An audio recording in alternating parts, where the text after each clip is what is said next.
أشهد أن لا إله إلا الله وحده لا شريك له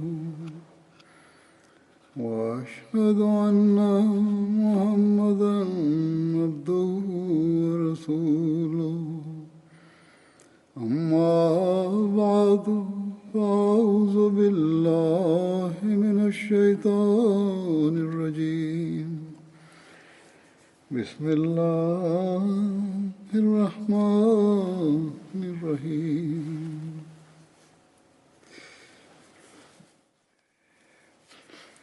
الحمد لله رب العالمين الرحمن الرحيم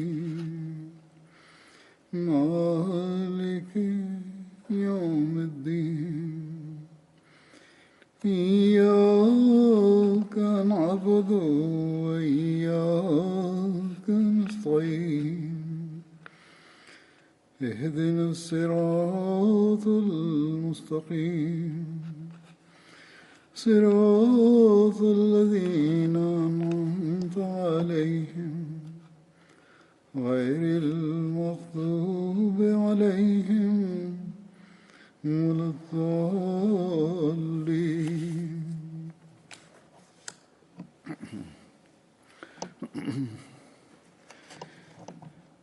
آج میں پھر صحابہ کا ذکر کروں گا، بدری صحابہ کا.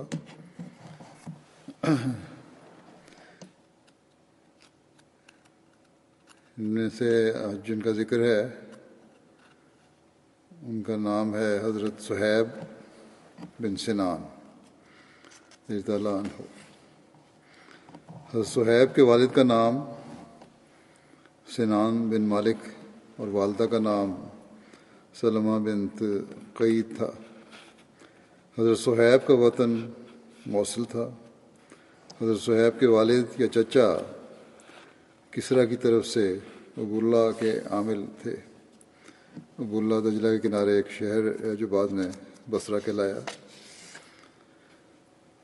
رومیوں نے اس علاقے پر حملہ کیا تو انہوں نے حضرت صہیب کو قیدی بنا لیا جبکہ وہ بھی کم عمر تھے.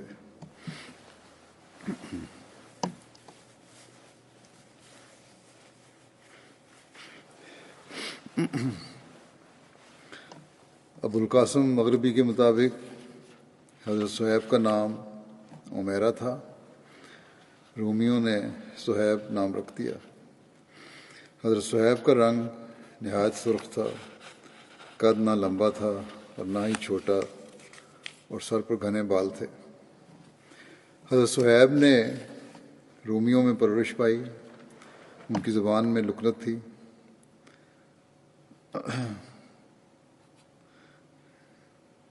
کلب نے انہیں رومیوں سے خرید لیا. ایک اور شخص تھا اور انہیں لے کر مکہ آ گیا. پھر عبداللہ بن جدعان نے انہیں خرید کر آزاد کر دیا. حضرت صہیب عبداللہ بن جدعان کی وفات تک اس کے ساتھ مکے میں رہے یہاں تک کہ نبی صلی اللہ علیہ وسلم کی بعثت ہو گئی. ایک روایت کے مطابق حضرت صہیب کی اولاد کہتی ہے کہ حضرت صہیب جب عقل و شعور کی عمر کو پہنچے تو روم سے بھاگ کر مکے آ گئے اور عبداللہ بن جدعان کے حلیف بن گئے اور ان کی وفات تک ان کے ساتھ رہے. حضرت مسلم موعود رضی اللہ عنہ کے بارے میں بیان فرماتے ہیں کہ غلام صہیب تھے جو روم سے پکڑے ہوئے آئے تھے. یہ عبداللہ بن جدعان کے غلام تھے جنہوں نے ان کو آزاد کر دیا تھا. یہ بھی رسول کریم صلی اللہ علیہ وسلم پر ایمان لائے اور آپ کے لیے انہوں نے کئی قسم کی تکالیف اٹھائیں. حضرت مسلم موعود رضی اللہ عنہ نے یہ بات اس زمن بیان فرمائی کہ جو قرآن کریم میں ہے کہ کفار کہتے ہیں کہ یہ قرآن حضور صلی اللہ علیہ وسلم نے دوسروں یا غلاموں کی مدد سے بنا لیا ہے. تو اس کا جواب ایک تو یہ ہے کہ یہ غلام تو مسلمان ہونے کی وجہ سے مصائب اور ظلموں کا نشانہ بنے ہیں، تو کیا انہوں نے یعنی ان غلاموں نے ان تکلیفوں کو اپنے اوپر وارد کرنے کے لیے، سہیڑنے کے لیے حضرت صلی اللہ علیہ وسلم کی مدد کی تھی؟ اور پھر نہ صرف یہ کہ چھپ کے مدد کی کہ ظاہر بھی ہوا، اور پھر نہایت ثابت قدمی سے مصائب اور ظلم برداشت بھی کیے۔ تو اس بات کو بیان فرمایا ہے مسلم مؤمن نے کہ یہ انتہائی بودھا اعتراض ہے۔ یہ تو ان مومنین کا، ان لوگوں کا جو حضرت صلی اللہ علیہ وسلم پہ ایمان لائے، خدا تعالیٰ اور اس کے رسول پر ایمان تھا جس نے انہیں ثابت قدم رکھا، اور انہوں نے حضرت صلی اللہ علیہ وسلم سے اسلام سیکھا اور اللہ تعالیٰ کی وحی پر ایمان لائے۔ تو بہرحال اس ضمن میں یہ بیان تھا۔ حضرت عمار بن یاسر کہتے ہیں کہ میں صہیب سے دار ارقم کے دروازے پر ملا، رسول اللہ صلی اللہ علیہ وسلم تشریف فرما تھے۔ میں نے پوچھا تمہارا کیا ارادہ ہے؟ صہیب نے مجھ سے کہا کہ تمہارا کیا ارادہ ہے؟ میں نے کہا میں یہ چاہتا ہوں کہ محمد صلی اللہ علیہ وسلم کی خدمت میں حاضر ہوں اور آپ کا کلام سنوں۔ حضرت صہیب نے کہا کہ میں بھی یہی چاہتا ہوں۔ حضرت عمار کہتے ہیں کہ پھر ہم دونوں حضور صلی اللہ علیہ وسلم کی خدمت میں حاضر ہوئے تو آپ نے ہمارے سامنے اسلام پیش کیا، جس پر ہم نے اسلام قبول کر لیا۔ ہم سارا دن وہیں ٹھہرے رہے یہاں تک کہ ہم نے شام کی، پھر ہم وہاں سے چھپتے ہوئے نکلے۔ حضرت عمار اور حضرت صہیب نے 30 سے زائد افراد کے بعد اسلام قبول کیا تھا۔ حضرت انس نے بیان کیا کہ رسول اللہ صلی اللہ علیہ وسلم نے فرمایا اسلام لانے میں سبقت رکھنے والے 4 ہیں۔ آپ نے فرمایا کہ میں عرب میں سبقت رکھنے والا ہوں، صہیب روم میں سبقت رکھنے والا ہے، اور سلمان اہل فارس میں سبقت رکھنے والا ہے، اور بلال حبش میں سبقت رکھنے والا ہے۔ حضرت عبداللہ بن مسعود نے بیان کیا کہ سب سے پہلے جنہوں نے اپنے اسلام کا اعلان فرمایا وہ 7 ہیں۔ رسول اللہ صلی اللہ علیہ وسلم پہ شریعت اتری تھی، اور ابو بکر اور عمار اور ان کی والدہ سمیہ اور صہیب اور بلال اور مقداد۔ بس رسول اللہ صلی اللہ علیہ وسلم کو تو اللہ تعالیٰ نے آپ کے چچا ابو طالب کے ذریعے محفوظ رکھا، اور ابو بکر کو اللہ تعالیٰ نے ان کی قوم کے ذریعے سے محفوظ رکھا۔ اس بارے میں گزشتہ خطبے میں وضاحت کر چکا ہوں کہ یہ راوی کا خیال ہے، ورنہ حضرت صلی اللہ علیہ وسلم اور حضرت ابو بکر رضی اللہ عنہ کو بھی ان ظلموں کا نشانہ بننا پڑا تھا۔ گو شروع میں کچھ بچت ہوئی لیکن پھر بننا پڑا۔ بہرحال راوی کہتا ہے کہ باقیوں کو مشرکوں نے پکڑ لیا اور لوہے کی زرہیں پہنائیں اور انہیں دھوپ میں جلاتے تھے، بس ان میں سے کوئی بھی ایسا نہ تھا جس نے ان کے ساتھ جس بات پر وہ چاہتے تھے موافقت نہ کر لی ہو، سوائے بلال کے، کیونکہ ان پر اپنا نفس اللہ کی خاطر بے حیثیت ہو گیا تھا، اور وہ اپنی قوم کے لیے بھی بے حیثیت تھے۔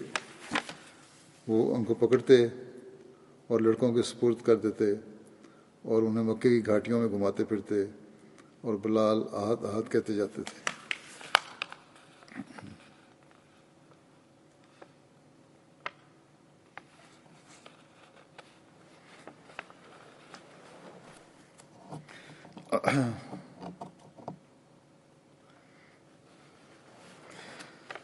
بہرحال سختیاں تو ان سب نے برداشت کی تھیں، جیسا کہ نے کہا اور ہر ایک نے اپنے ایمان پر ثابت کرنے کا اظہار کیا، لیکن بہرحال حضرت بلال کے بارے میں جو روایت ہے وہ یہی ہے کہ آپ کو بہت زیادہ ظلموں کا نشانہ بنایا گیا۔ پھر بیان کیا جاتا ہے کہ حضرت صہیب ان مومنین میں سے تھے جنہیں کمزور سمجھا جاتا تھا اور جنہیں مکے میں اللہ کی راہ میں اذیت دی جاتی تھی، تکلیفوں سے ان کو بھی بہت زیادہ گزرنا پڑا۔ ایک روایت کے مطابق حضرت عمار بن یاسر کو اتنی تکلیف دی جاتی کہ انہیں معلوم نہ ہوتا کہ وہ کیا کر رہے ہیں۔ یہی حالت حضرت صہیب، حضرت ابو فائد، حضرت عامر بن فہیرہ اور دیگر اصحاب کی تھی۔ ان اصحاب کے بارے میں یہ آیت نازل ہوئی کہ ثم ان ربک للذین ہاجروا من بعد ما فتنوا ثم جاہدوا وصبروا ان ربک من بعدها لغفور الرحیم۔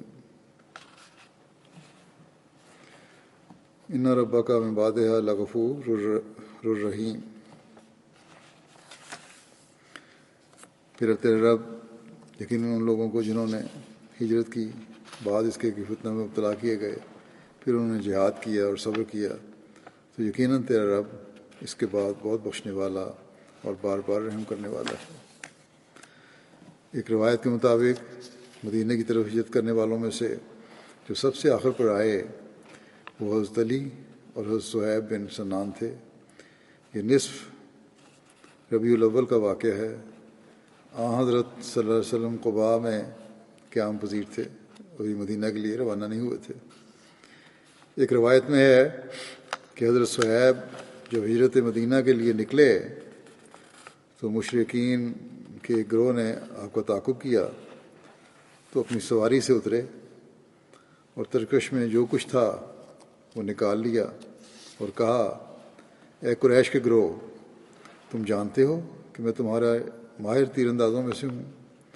اللہ کی قسم تم مجھ تک نہیں پہنچ سکتے جب تک کہ جتنے تیر میرے پاس ہیں وہ سب تمہیں مار نہ لوں، پھر میں اپنی تلوار سے تمہیں ماروں گا یہاں تک کہ میرے ہاتھ میں کچھ بھی نہ رہے۔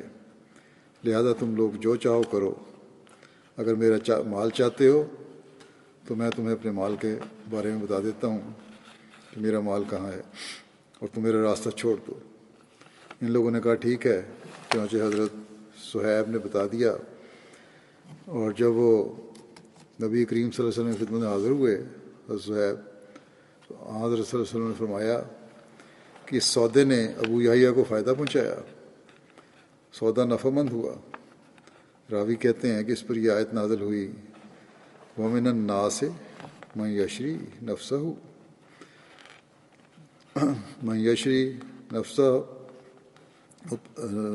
نفسہ ابتغاء مرضات اللہ واللہ رؤوف بالعباد۔ اور لوگوں میں سے ایسا بھی ہے جو اپنی جان اللہ کی رضا کے حصول کے لیے بیچ ڈالتا ہے، اور اللہ بندوں کے حق میں بہت ہی مہربانی کرنے والا ہے۔ ایک روایت میں ہے کہ حضرت صہیب مکہ سے ہجرت کر کے حضرت صلی اللہ علیہ وسلم کی خدمت میں حاضر ہوئے۔ اس وقت آپ قباء میں تھے، آپ کے ساتھ حضرت ابوبکر اور حضرت عمر بھی تھے۔ اس وقت یعنی صلی اللہ علیہ وسلم کے ساتھ پاس اس وقت حضرت ابوبکر اور عمر بھی تھے۔ اس وقت ان سب کے سامنے تازہ کھجوریں تھیں جو حضرت کلثوم بن ہدم لائے تھے۔ راستے میں حضرت صہیب کو آشوب چشم ہو گیا تھا، آنکھوں کی تکلیف ہو گئی تھی اور انہیں سخت بھوک لگی ہوئی تھی، سفر کی وجہ سے تھکان بھی تھی۔ حضرت صہیب کھجوریں کھانے کے لیے لپکے تو حضرت عمر نے کہا، یا رسول اللہ، صہیب کی طرف دیکھیں، اسے آشوب چشم ہے اور وہ کھجوریں کھا رہا ہے۔ آپ نے فرمایا، حضرت رسول نے فرمایا مذاقاً کہ تم کھجور کھا رہے ہو جب کہ تمہیں آشوب چشم ہے، آنکھیں سوجی ہوئی ہیں، بہہ رہی ہیں۔ حضرت صہیب نے عرض کیا، میں اپنی آنکھ کے اس حصے سے کھا رہا ہوں جو ٹھیک ہے۔ اس پر رسول اللہ صلی اللہ علیہ وسلم مسکرا دیے۔ پھر حضرت صہیب نے حضرت ابوبکر سے کہا کہ آپ نے مجھ سے وعدہ کیا تھا کہ ہم ہجرت میں مجھے ساتھ لے کر جائیں گے، مگر آپ چلے آئے اور مجھے چھوڑ دیا۔ پھر انہوں نے عرض کیا، یا رسول اللہ صلی اللہ علیہ وسلم، آپ نے مجھے ساتھ لے کر جانے کا وعدہ کیا تھا، تاہم آپ بھی تشریف لے آئے اور مجھے چھوڑ آئے۔ قریش نے مجھے پکڑ لیا اور مجھے محبوس کر دیا، اور میں نے اپنی جان اور اپنے گھر والوں کو اپنے مال کے عوض خریدا۔ رسول اللہ صلی اللہ علیہ وسلم نے فرمایا، سودا نفع مند ہے۔ اس پر اللہ تعالیٰ نے یہ آیت نازل فرمائی، وَمِنَ النَّاسِ مَن یشری نَفْسَهُ ابتغاء مرضات اللہ۔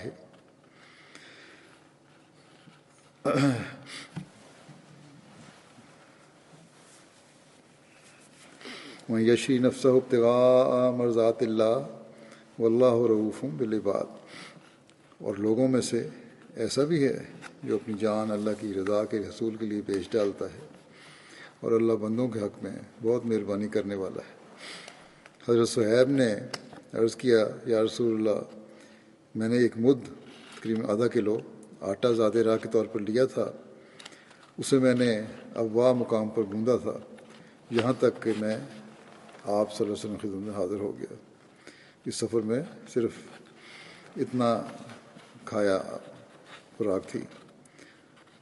حضرت مسلم موعود رضی اللہ عنہ بیان فرماتے ہیں ان کے بارے میں کہ صہیب ایک مالدار آدمی تھے، یہ تجارت کرتے تھے اور مکے کے باحیثیت آدمیوں میں سمجھے جاتے تھے، مگر باوجود اس کے کہ وہ مالدار بھی تھے اور آزاد بھی ہو چکے تھے، اب تو غلام نہیں رہے تھے، قریش ان کو مار مار کر بے ہوش کر دیتے تھے۔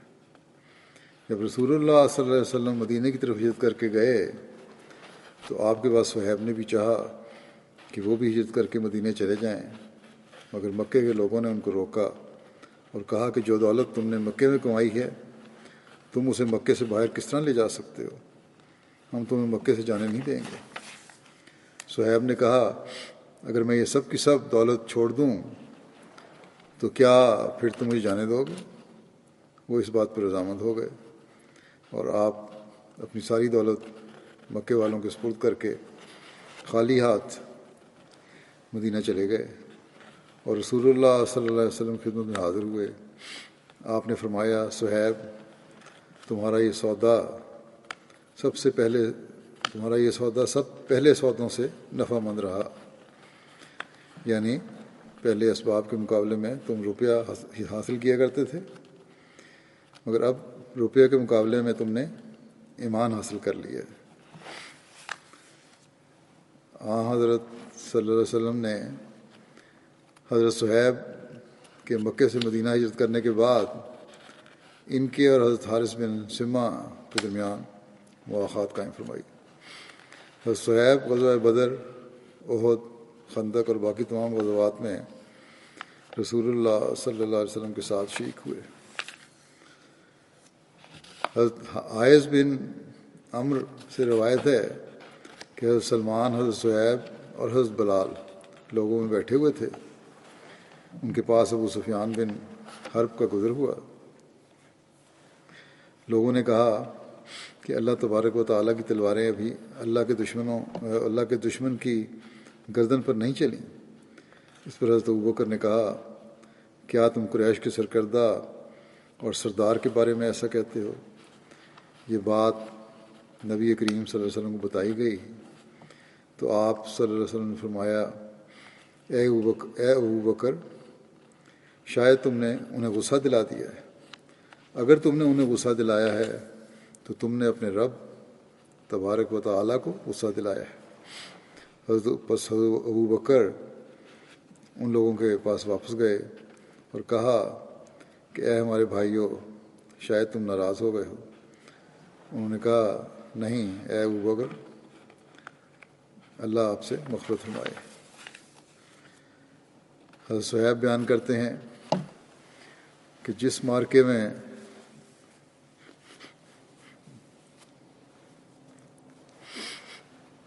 کہ جس معرکے میں رسول اللہ صلی اللہ علیہ وسلم شریک ہوئے میں اس میں موجود تھا.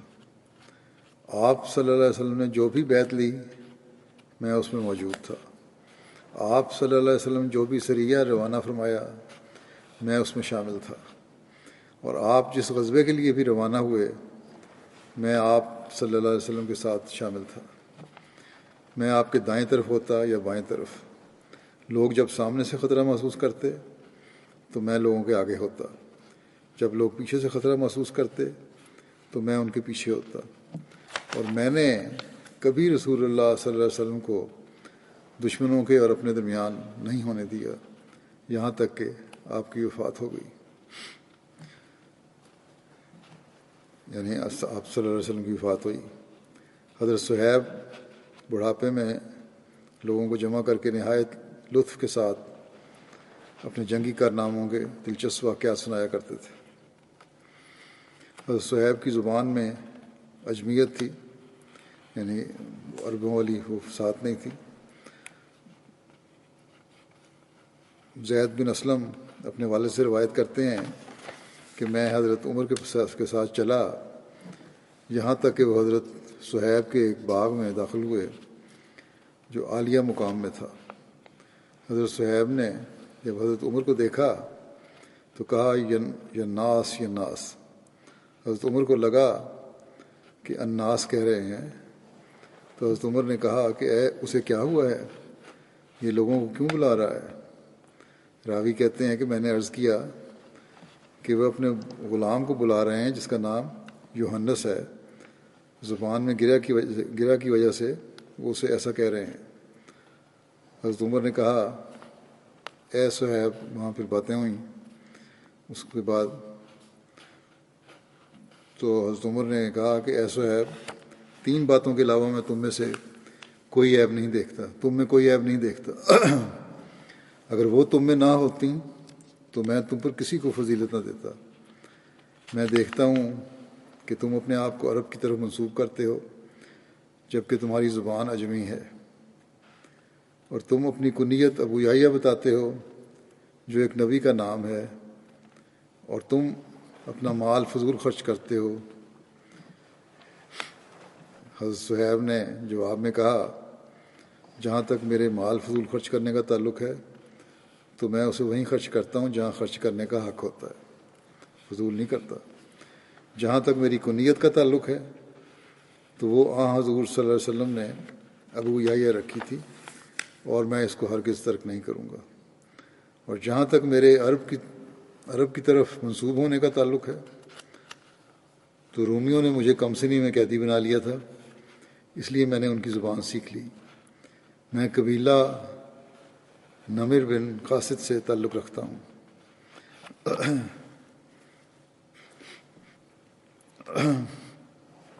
حضرت عمر حضرت صہیب سے بہت محبت کرتے تھے اور ان کے بارے میں اعلیٰ گمان رکھتے تھے.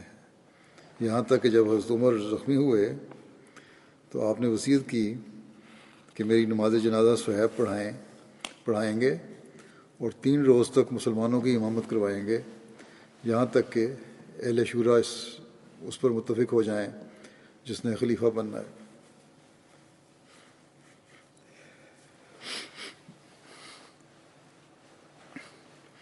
حضرت صہیب کی وفات ماہ شوال 38 ہجری میں ہوئی.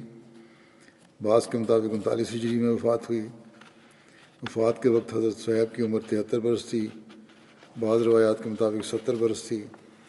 آپ مدینہ میں دفن ہوئے. اگلے صحابی جن کا ذکر ہے وہ حضرت سعد بن ربیع ہیں.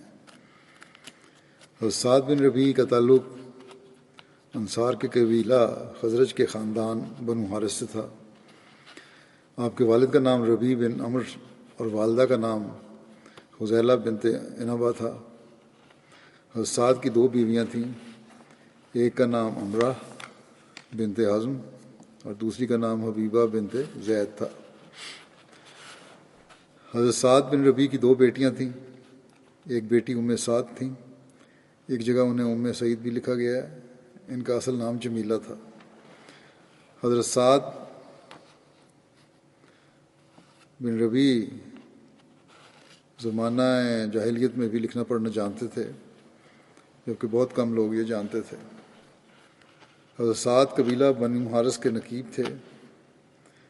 ان کے ساتھ حضرت عبداللہ بن رواحہ بھی اسی قبیلہ کے نقیب تھے۔ حضرت سعد بیعت عقبہ اولیٰ اور عقبہ ثانیہ میں شامل تھے۔ ہجرت مدینہ کے وقت حضور صلی اللہ علیہ وسلم نے حضرت سعد اور حضرت عبد الرحمن بن عوف کے درمیان مواخات قائم فرمائی۔ صحیح بخاری میں روایت ہے کہ حضرت عبد الرحمن بن عوف بیان کرتے ہیں کہ جب ہم مدینہ میں آئے تو رسول اللہ صلی اللہ علیہ وسلم نے مجھے اور سعد بن ربی کو آپس میں بھائی بھائی بنا دیا۔ تو سعد بن ربی نے کہا، میں انصار میں سے زیادہ مالدار ہوں، سو میں تقسیم کر کے نصف مال آپ کو دے دیتا ہوں، اور میری 2 بیویوں میں سے جو آپ پسند کریں میں آپ کے لیے اس سے دستبردار ہو جاؤں گا۔ جب اس کی عدت گزر جائے تو اس سے آپ نکاح کر لیں۔ یہ سن کر حضرت عبد الرحمن نے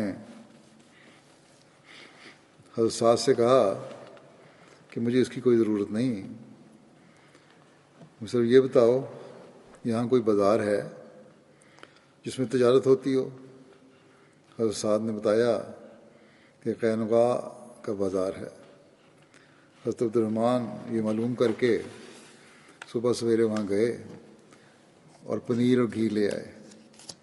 پھر اسی طرح ہر صبح وہاں بازار میں جاتے رہے۔ ابھی کچھ عرصہ نہ گزرا تھا کہ حضرت عبد الرحمن آئے اور ان پر زعفران کا نشان تھا۔ تو رسول اللہ صلی اللہ علیہ وسلم نے پوچھا، آپ صلی اللہ علیہ وسلم نے خدمت میں حاضر ہوئے۔ آپ صلی اللہ علیہ وسلم نہیں پتہ تھا کیا وجہ کہ ان کی شادی ہو گئی، زعفران کا نشان ڈالتے تھے تو مطلب تھا کہ شادی ہو گئی ہے۔ بہرحال حضرت صلی اللہ علیہ وسلم نے پوچھا کہ کیا تم نے شادی کر لی ہے؟ عرض کیا جی ہاں۔ آپ صلی اللہ علیہ وسلم نے فرمایا کس سے؟ انہوں نے کہا کہ انصار کی ایک عورت سے۔ تو آپ نے فرمایا کتنا مہر دیا ہے؟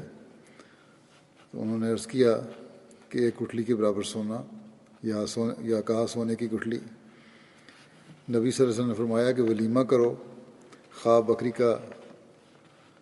ایک بکری کا ہی صحیح۔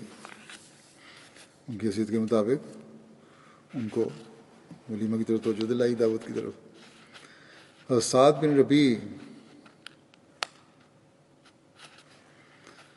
غزوہ بدر اور احد میں شامل ہوئے اور غزوہ احد میں شہید ہوئے۔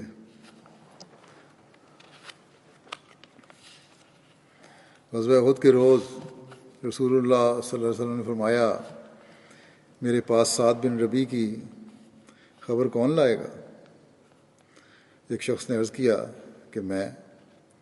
چنانچہ وہ مقتولین میں جا کر تلاش کرنے لگے۔ حضرت سعد نے اس شخص کو دیکھ کر کہا، تمہارا کیا حال ہے؟ اس نے کہا کہ مجھے رسول اللہ صلی اللہ علیہ وسلم نے بھیجا ہے تاکہ میں آپ صلی اللہ علیہ وسلم کے پاس تمہاری خبر لے کے جاؤں۔ تو انہوں نے کہا، حضرت سعد نے کہا کہ حضور صلی اللہ علیہ وسلم کی خدمت میں میرا سلام عرض کرنا، اور آپ صلی اللہ علیہ وسلم کو یہ خبر دینا کہ مجھے نیزے کے 12 زخم آئے ہیں اور میرے سے لڑنے والے 2 زخم میں پہنچ گئے ہیں، یعنی جو بھی میرے سے لڑائی کی اس کو میں نے مار دیا۔ اور میری قوم کو یہ کہنا کہ ان کے لیے اللہ تعالیٰ کے حضور کوئی عذر نہیں ہوگا اگر رسول اللہ صلی اللہ علیہ وسلم شہید ہو جائیں اور تم لوگوں میں سے کوئی ایک بھی زندہ رہا۔ بیان کیا جاتا ہے کہ جو شخص ان کے پاس گیا تھا وہ حضرت ابی بن کعب تھے۔ حضرت سعد نے حضرت ابی بن کعب سے کہا، اپنی قوم سے کہنا کہ تم سے سعد بن ربی کہتا ہے کہ اللہ سے ڈرو، اور جو عہد، ایک اور روایت بھی ہے کہ اور جو عہد تم لوگوں نے عقبہ کی رات رسول اللہ صلی اللہ علیہ وسلم سے کیا تھا اس کو یاد کرو۔ اللہ کی قسم، اللہ کے حضور تمہارے لیے کوئی عذر نہ ہوگا اگر کفار تمہارے نبی صلی اللہ علیہ وسلم کی طرف پہنچ گئے اور تم میں سے کوئی ایک آنکھ حرکت کر رہی ہو، یعنی کوئی شخص بھی زندہ باقی رہے، تو یہ کوئی عذر نہیں ہوگا اللہ کے نزدیک۔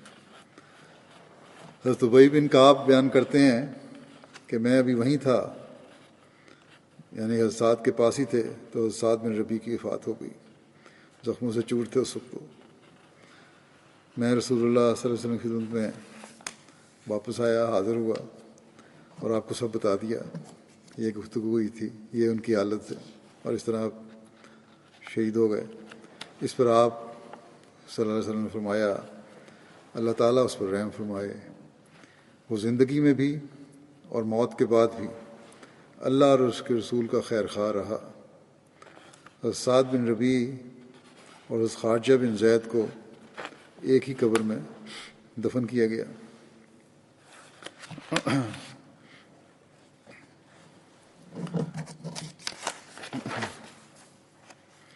حضرت صاحبزادہ مرزا بشیر احمد صاحب حضرت سعد کی شہادت کا واقعہ بیان کرتے ہوئے اس طرح تعریف فرماتے ہیں کہ حضرت صلی اللہ علیہ وسلم بھی میدان میں اتر آئے ہوئے تھے اور شہداء کی نعشوں کی دیکھ بھال شروع تھی۔ جو نظارہ اس مسلمانوں کے سامنے تھا وہ خون کے آنسو رلانے والا تھا، یعنی جب جنگ ختم ہو گئی، حضرت صلی اللہ علیہ وسلم زخمی بھی تھے لیکن آپ پھر بھی میدان میں آ گئے، شہداء کی نعشوں کی دیکھ بھال شروع ہوئی، کس طرح تدفین کرنی ہے، زخمیوں کو سنبھالنے کی طرف توجہ ہوئی۔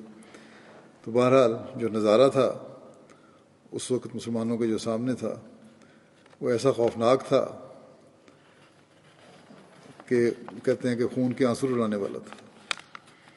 70 مسلمان خاک و خون میں لتڑے ہوئے میدان میں پڑے تھے اور عرب کی وحشیانہ رسم مسلح کا مہیب نظارہ پیش کر رہے تھے، یعنی نہ صرف یہ کہ شہید ہوئے تھے بلکہ مسلح کیا گیا تھا، ان کے اعضاء کاٹے گئے تھے، ان کی شکلوں کو بگاڑا گیا تھا۔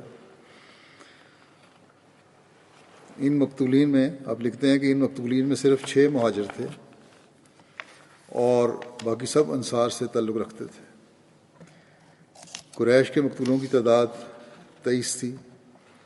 جب حضرت صلی اللہ علیہ وسلم اپنے چچا اور رضائی بھائی حمزہ بن عبد المطلب کی نعش کے پاس پہنچے تو بے خود سے ہو کر رہ گئے، کیونکہ ظالم ہند جو تھی زوجہ ابو سفیان نے ان کی نعش کو بری طرح بگاڑا ہوا تھا۔ تھوڑی دیر تک تو آپ خاموشی سے کھڑے رہے اور آپ کے چہرے سے غم و غصے کے آثار نمایاں تھے۔ ایک لمحے کے لیے آپ کی طبیعت اس طرح بھی مائل ہوئی کہ مکے کے ان وحشی درندوں کے ساتھ جب تک انہی کا ایسا سلوک نہ کیا جائے گا وہ غالباً ہوش میں نہیں آئیں گے، ان کو سبق نہیں ملے گا۔ مگر آپ صلی اللہ علیہ وسلم اس خیال سے رک گئے اور صبر کیا، بلکہ اس کے بعد آپ صلی اللہ علیہ وسلم نے مسلح کی رسم جو تھی، شکلوں کو بگاڑنے والی رسم، اعضاء کاٹنے والی رسم، اس کو اسلام میں ہمیشہ کے لیے ممنوع قرار دے دیا اور فرمایا دشمن خواہ کچھ کرے تم اس قسم کے وحشیانہ طریق سے بہرحال باز رہو اور نیکی اور احسان کا طریق اختیار کرو۔ آپ کی پھوپھی صفیہ بنت عبد المطلب اپنے بھائی حمزہ سے بہت محبت رکھتی تھیں۔ وہ بھی مسلمانوں کی ہزیمت کی خبر سن کر مدینہ سے نکل کے آئیں۔ حضرت صلی اللہ علیہ وسلم نے ان کے سامنے ان کے صاحبزادے زبیر بن العوام سے فرمایا کہ اپنی والدہ کو ماموں کی نعش نہ دکھانا، مگر بہن کی محبت کب چین لینے دیتی تھی۔ بیٹے نے تو کہا کہ نہ دیکھیں نعش حمزہ کی، کیونکہ مسلح کیا ہوا ہے، بگاڑا ہوا ہے چہرہ۔ انہوں نے اصرار کے ساتھ کہا کہ مجھے حمزہ کی نعش دکھا دو، میں وعدہ کرتی ہوں کہ صبر کروں گی اور کوئی جزا فضا کا کلمہ منہ سے نہیں نکالوں گی۔ چنانچہ وہ گئیں اور بھائی کی نعش دیکھ کر انا للہ و انا الیہ راجعون پڑھتی ہوئی خاموش ہو گئیں۔ پھر لکھتے ہیں کہ قریش نے دوسرے صحابہ کی نعشوں کے ساتھ بھی یہی سلوک کیا تھا۔ چنانچہ حضرت صلی اللہ علیہ وسلم کے پھوپھی زاد بھائی عبداللہ بن جہش کی نعش کو بھی بری طرح بگاڑا گیا تھا۔ جوں حضرت صلی اللہ علیہ وسلم ایک نعش سے ہٹ کر دوسری نعش کی طرف جاتے تھے، آپ کے چہرے پر غم و الم کے آثار زیادہ ہوتے جاتے تھے۔ غالباً اسی موقع پر آپ صلی اللہ علیہ وسلم فرمایا کہ کوئی جا کر دیکھے کہ سعد بن ربیع رئیس سے انصار کا کیا حال ہے، آیا وہ زندہ ہیں یا شہید ہو گئے ہیں؟ کیونکہ میں نے لڑائی کے وقت دیکھا تھا کہ وہ دشمن کے نیزوں میں بری طرح گھرے ہوئے تھے۔ آپ کے فرمانے پر ایک انصاری صحابی ابی بن کعب گئے اور میدان میں ادھر ادھر سعد کو تلاش کیا مگر کچھ پتہ نہ چلا۔ آخر انہوں نے اونچی اونچی آوازیں دینی شروع کیں اور سعد کا نام لے کر پکارا، مگر پھر بھی کوئی سراغ نہ ملا۔ مایوس ہو کر وہ واپس جانے کو تھے کہ انہیں خیال آیا کہ میں نے حضرت صلی اللہ علیہ وسلم کا نام لے کر تو پکاروں، شاید اس سے پتہ چل جائے۔ پہلے تو خالی نام لے کر پکارا، پھر کہا کہ اس طرح پکاروں حضرت صلی اللہ علیہ وسلم کا نام لے کے گئے، صلی اللہ علیہ وسلم نے مجھے بھیجا ہے تمہیں تلاش کرنے کے لیے۔ چنانچہ انہوں نے بلند آواز سے پکار کر کہا کہ سعد بن ربیع کہاں ہیں؟ مجھے رسول اللہ صلی اللہ علیہ وسلم نے ان کی طرف بھیجا ہے۔ اس آواز نے سعد کے نیم مردہ جسم میں بجلی کی لہر دوڑا دی۔ لاشوں کے بیچ میں نیم مردہ پڑے ہوئے تھے۔ آپ صلی اللہ علیہ وسلم کا نام سنا تو ایک دم سے جنبش پیدا ہوئی جسم میں، اور انہوں نے چونک کر مگر نہایت دھیمی آواز میں جواب دیا، کون ہے؟ میں یہاں ہوں۔ ابی بن کعب نے غور سے دیکھا تو تھوڑے فاصلے پر مقتولین کے ایک ڈھیر میں سعد کو پایا، جو اس وقت نزع کی حالت میں جان توڑ رہے تھے۔ ابی بن کعب نے ان سے کہا کہ مجھے حضرت صلی اللہ علیہ وسلم نے اس لیے بھیجا ہے کہ تمہاری حالت سے آپ کو اطلاع دوں۔ سعد نے جواب دیا کہ رسول اللہ صلی اللہ علیہ وسلم سے میرا سلام عرض کرنا اور کہنا کہ خدا کے رسولوں کو جو ان کے متبعین کی قربانی اور اخلاص کی وجہ سے ثواب ملا کرتا ہے، خدا آپ کو وہ ثواب سارے نبیوں سے بڑھ چڑھ کر عطا فرمائے اور آپ کی آنکھوں کو ٹھنڈا کرے، اور میرے بھائی مسلمانوں کو بھی میرا سلام پہنچانا اور میری قوم سے کہنا کہ اگر تم میں زندگی کا دم ہوتے ہوئے رسول اللہ صلی اللہ علیہ وسلم کو کوئی تکلیف پہنچ گئی تو خدا کے سامنے تمہارا کوئی عذر نہیں ہوگا۔ یہ کہہ کر سعد نے جان دے دی۔ حضرت مسلم موعود رضی اللہ عنہ نے بھی اس واقعے کا ذکر کیا ہے اور اپنے الفاظ میں اس طرح بیان فرمایا ہے کہ جنگ احد کا ایک واقعہ ہے۔ جنگ کے بعد حضرت صلی اللہ علیہ وسلم نے حضرت ابی بن کعب کو فرمایا کہ جاؤ اور زخمیوں کو دیکھو۔ وہ دیکھتے ہوئے حضرت سعد بن ربیع کے پاس پہنچے جو سخت زخمی تھے، آخری سانس لے رہے تھے۔ انہوں نے ان سے کہا کہ اپنے متعلقین اور عزیزوں کو اگر کوئی پیغام دینا ہو تو مجھے دے دیں۔ حضرت سعد نے مسکراتے ہوئے کہا کہ میں منتظر ہی تھا کہ کوئی مسلمان ادھر آئے تو پیغام دوں۔ تم میرے ہاتھ میں ہاتھ دے کر وعدہ کرو کہ میرا پیغام ضرور پہنچا دو گے۔ اور اس کے بعد انہوں نے جو پیغام دیا وہ یہ تھا کہ میرے بھائی مسلمانوں کو میرا سلام پہنچا دینا، میری قوم اور میرے رشتہ داروں سے کہنا کہ رسول کریم صلی اللہ علیہ وسلم ہمارے پاس خدا تعالیٰ کی ایک بہترین امانت ہے اور ہم اپنی جانوں سے اس امانت کی حفاظت کرتے رہے ہیں۔ اب ہم جاتے ہیں، ہم تو جا رہے ہیں، اس دنیا سے رخصت ہو رہے ہیں اور اس امانت کی حفاظت تمہارے سپرد کرتے ہیں۔ ایسا نہ ہو کہ تم اس کی حفاظت میں کمزوری دکھاؤ۔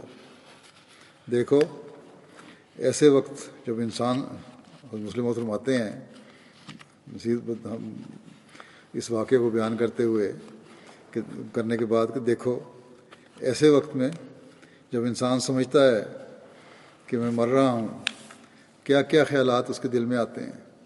وہ سوچتا ہے کہ میری بیوی کا کیا حال ہوگا، میرے بچوں کو کون پوچھے گا، مگر اس صحابی نے کوئی پیغام نہ دیا، صرف یہی کہا کہ ہم حضرت صلی اللہ علیہ وسلم کی حفاظت کرتے ہوئے اس دنیا سے جاتے ہیں، تم بھی اسی راستے سے ہمارے پیچھے آ جاؤ۔ سب سے بڑا کام یہی ہے کہ وسلم کی حفاظت کرنی ہے۔ ان لوگوں کے اندر ایمان، لکھتے ہیں کہ ان لوگوں کے اندر یہی ایمان کی قوت تھی جس سے انہوں نے دنیا کو تہو بالا کر دیا اور کیسر و کسریٰ کی سلطنتوں کے تخت الٹ دیے۔ کیسر روم حیران تھا، یہ کون لوگ ہیں؟ کسریٰ نے اپنے سپہ سالار کو لکھا کہ اگر تم ان عربوں کو بھی شکست نہیں دے سکتے تو پھر واپس آ جاؤ اور گھر میں چوڑیاں پہن کر بیٹھو۔ اس نے کہا اپنے جرنیل کو کہ یہ گوئیں کھانے والے لوگ ہیں،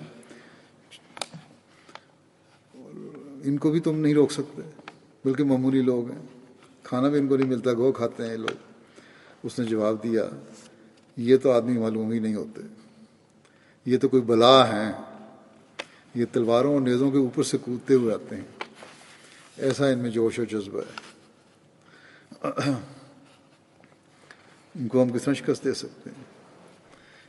ایک مرتبہ حضرت سعد بن ربیع کی صاحبزادی ام سعد حضرت ابوبکر کے پاس آئیں تو انہوں نے اس کے لیے اپنا کپڑا بچھا دیا۔ حضرت عمر آئے تو انہوں نے پوچھا یہ کون ہے؟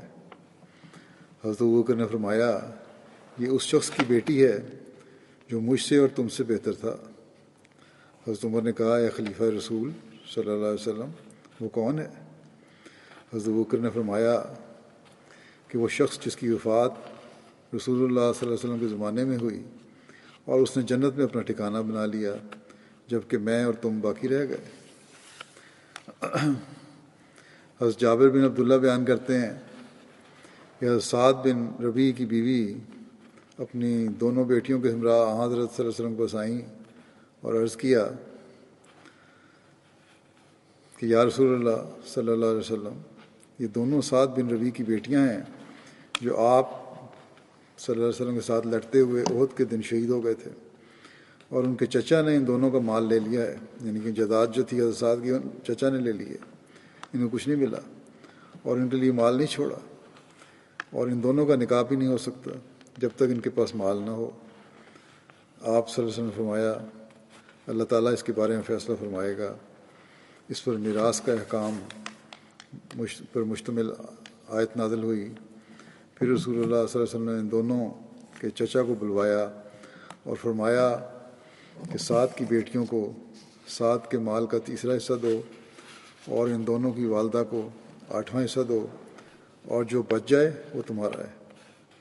اس بارے میں واقعہ کا ذکر کرتے ہوئے کچھ تفصیل حضرت مرزا بشیر احمد صاحب نے اس طرح لکھی ہے سیرت خاتم النبیین میں کہ حضرت سعد ایک متمول آدمی تھے، بڑے اچھے کھاتے پیتے تھے، اپنے قبیلہ میں ممتاز حیثیت رکھتے تھے، ان کی کوئی نرینہ اولاد نہ تھی، صرف 2 لڑکیاں تھیں اور بیوی تھی۔ چونکہ ابھی تک حضرت صلی اللہ علیہ وسلم پر ورثے کا متعلق کوئی جدید احکام نازل نہیں ہوئے تھے، اور صحابہ میں قدیم دستور عرب کے مطابق ورثہ جو دستور تھا عرب کا اس کے مطابق ورثہ تقسیم ہوتا تھا۔ متوفی یعنی فوت ہونے والے کی نرینہ اولاد نہ ہونے کی صورت میں اس کے جدی اقربا جو تھے جائیداد پر قابض ہو جاتے تھے، اور بیوہ اور لڑکیاں یوں ہی خالی ہاتھ رہ جاتی تھیں۔ اس لیے حضرت سعد بن ربیع کی شہادت پر ان کے بھائی نے سارے ترکے پر قبضہ کر لیا اور ان کی بیوہ اور لڑکیاں بالکل بے سہارا رہ گئیں۔ اس تکلیف سے پریشان ہو کر حضرت سعد کی بیوہ اپنی دونوں لڑکیوں کو ساتھ لے کر حضرت صلی اللہ علیہ وسلم کی خدمت میں حاضر ہوئیں اور ساری سرگزشت سنا کر اپنی پریشانی کا ذکر کیا۔ حضرت صلی اللہ علیہ وسلم کی فطرت طیبہ کو اس درد کے قصے نے ایک ٹھیس لگائی، مگر چونکہ ابھی تک اس معاملے میں خدا کی طرف سے آپ پر کوئی احکام نازل نہیں ہوئے تھے، آپ نے فرمایا تم انتظار کرو، پھر جو احکام خدا کی طرف سے نازل ہوں گے ان کے مطابق فیصلہ کیا جائے گا۔ چنانچہ آپ صلی اللہ علیہ وسلم نے اس بارے میں توجہ فرمائی، اور ابھی زیادہ وقت نہیں گزرا تھا کہ آپ پر ورثے کے معاملے میں بعض وہ آیات نازل ہوئیں جو قرآن شریف کی سورۃ النساء میں بیان ہوئی ہیں۔ اس پر آپ نے سعد کے بھائی کو بلایا اور اس سے فرمایا کہ سعد کے ترکے میں سے 2 ثلث ان کی لڑکیوں اور 1 سمن اپنی بھابجا کے سپرد کر دو، اور جو باقی بچے وہ خود لے لو۔ اس وقت سے تقسیم ورثہ کے متعلق جدید احکام کی ابتدا قائم ہو گئی، جس کی روح سے بیوی اپنے صاحب اولاد خاوند کے ترکے میں 8ویں حصے کی، اور بے اولاد خاوند کے ترکے میں 4ویں حصے کی، اور لڑکیاں اپنے باپ کے ترکے میں اپنے بھائی کے حصے کی نسبت نصف حصے کی، اور اگر بھائی نہ ہو تو سارے ترکے میں سے حالات کے اختلاف کے ساتھ 2 ثلث یا نصف کی، 3/4 یا نصف کی،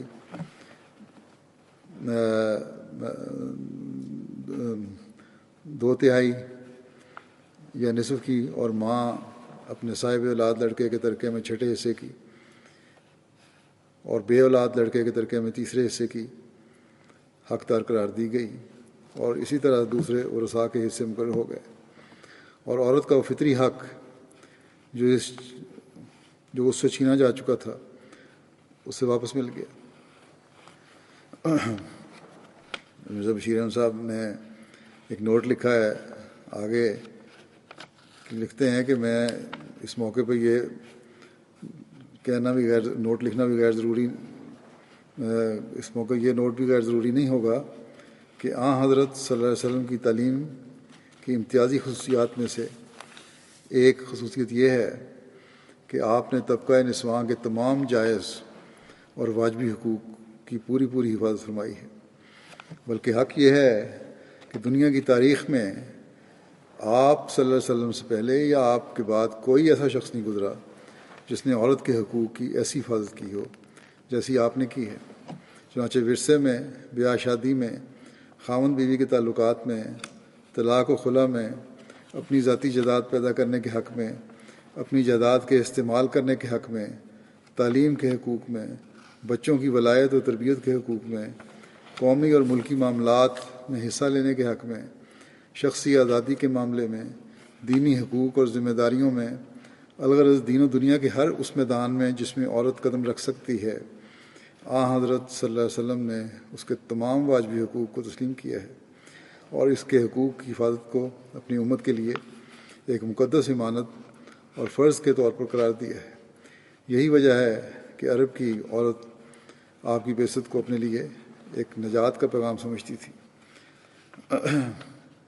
پھر آپ لکھتے ہیں کہ مجھے اپنے رستے سے ہٹنا پڑتا ہے، یعنی مضمون جو بیان ہو رہا ہے اس سے پرے ہٹ رہا ہوں، ہٹنا پڑتا اگر میں مزید اس کی تفصیلات بیان کرتا، ورنہ میں بتاتا، کیونکہ مضمون یہ نہیں بیان ہو رہا عورتوں کے حقوق کا، اس لیے بیان نہیں کر سکتا، ورنہ میں بتا دیتا کہ عورت کے معاملے میں آپ کی تعلیم حقیقتاً اس اعلیٰ مقام پر قائم ہے جس تک دنیا کا کوئی مذہب اور کوئی تمدن نہیں پہنچا، اور یقیناً آپ کا یہ پیارا قول ایک گہری صداقت پر مبنی ہے کہ حبب الیہ من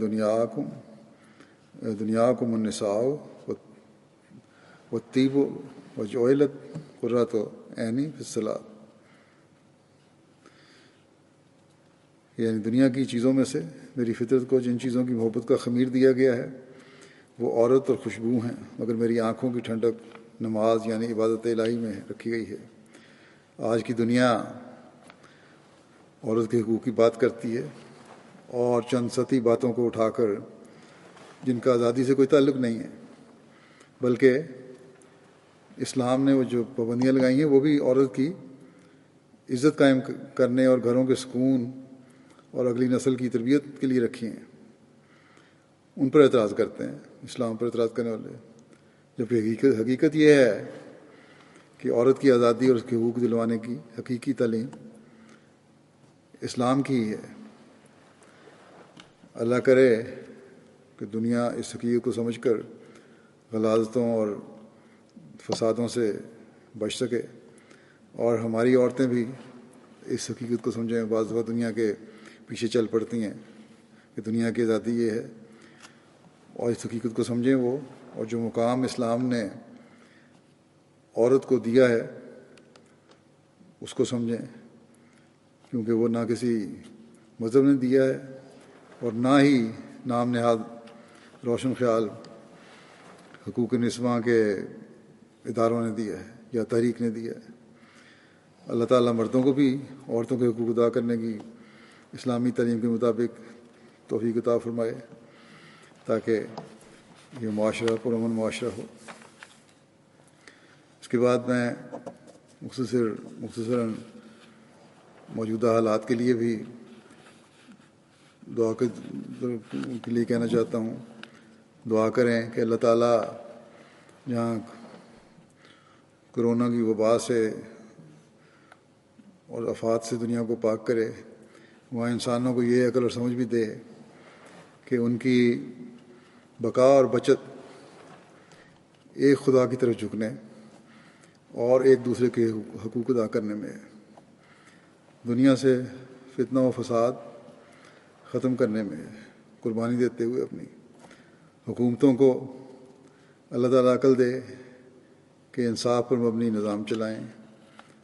امریکہ میں بھی آج کل جو بے چینی اور بدامنی پھیلی ہوئی ہے، اس سے ہر احمدی کو خصوصاً اس کے بد اثرات سے محفوظ رکھے۔ وہاں عوام کو بھی صحیح رنگ میں اپنے مطالبے پیش کرنے اور حقوق لینے کی توفیق عطا فرمائے۔ اگر افریقن امریکن توڑ پھوڑ کے ذریعے سے اپنے گھروں کو جلائیں گے تو اس کا نقصان ان کو ہی ہوگا، کیونکہ اس پہ تو کئی افریقن لیڈروں نے بھی کہا ہے کہ اپنے گھروں کو تو نہ جلاؤ، اپنے گھروں کی توڑ پھوڑ تو نہ کرو۔ ہاں، اپنے حق لو اور جائز طریقے سے لو، جہاں تک اجازت دیتی ہے حکومت، پروٹیسٹ بھی ہوں، لیکن اپنے جائیدادوں کو تباہ کرنے کا تو کوئی فائدہ نہیں ہوگا، الٹا نقصان ہوگا۔ اس لیے اس بارے میں بھی پروٹیسٹ کرنے والوں کو بھی سوچنا چاہیے۔ بہرحال حکومتی نظام کو بھی سمجھ لینا چاہیے یہ سارے جو کچھ فسادات ہو رہے ہیں اس کے تناظر میں، کہ طاقت استعمال کر کے ہی مسائل حل نہیں ہوتے، اور نہ ہی طاقت تمام مسائل کا حل ہے، بلکہ انصاف سے تمام شہریوں کے حقوق ادا کرتے ہوئے حکومتیں چلا کرتی ہیں۔ ملک میں امن اور استحکام قائم ہو سکتا ہے، اس کے بغیر نہیں، جتنا مرضی کوئی طاقتور حکومت ہو، اگر عوام میں بے چینی ہے تو کوئی حکومت ٹک نہیں سکتی اس کے سامنے۔ بہرحال اللہ کرے کہ دنیا میں جہاں جہاں بھی فساد ہیں ہر جگہ فساد دور ہوں، اور حکومتیں عوام کے حق ادا کرنے والی ہوں، اور عوام اپنے حقوق کے لیے جائز حد تک حکومتوں پر دباؤ ڈالنے والے ہوں۔ اسی طرح پاکستانی حکومت کو بھی سوچنا چاہیے کہ صرف ملا کے خوف سے احمدیوں پر جو آج کل ظلم اور سختیاں بڑھ رہی ہیں وہ نہ کریں، بلکہ انصاف سے حکومت چلائیں، اپنی تاریخ سے سبق لے لیں۔ احمدیت کے معاملے کو لے کر یا اس ایشو کو لے کر اور ظلم کر کے نہ پہلی حکومتوں کی حکومت قائم رہ سکی ہے کسی کی، نہ آئندہ رہ سکے گی۔ اس لیے اس خیال کو چھوڑ دیں کہ اس ایشو سے حکومتوں کو لمبا کر سکتے ہیں۔ ہاں، ان ظلموں کے نتیجے میں دنیا میں احمدیت کی ترقی پہلے سے بڑھ کر ہوئی ہے، اور آئندہ بھی انشاءاللہ تعالیٰ ہوتی رہے گی۔ یہ خدا تعالیٰ کا کام ہے اور اس کو کوئی نہیں روک سکتا۔ بہرحال ہماری دعا ہے کہ اللہ تعالیٰ ہر جگہ ظلم اور فساد اور بدامنی کو دور فرمائے، اور اس جو وبا آج کل پھیلی ہوئی بیماری پھیلی ہوئی ہے اس میں سے انسان سبق حاصل کر کے اپنی حالتوں میں تبدیلیاں پیدا کرے، اور ہم احمدیوں کو پہلے سے بڑھ کر خدا تعالیٰ کی عبادت کا حق اور اس کے بندوں کا حق ادا کرنے کی توفیق ملے، تاکہ ہم زیادہ سے زیادہ اللہ تعالیٰ کا پیار حاصل کرنے والے بن سکیں اور ترقیات کو جلد سے جلد اپنے سامنے ہوتا ہوا دیکھ سکیں۔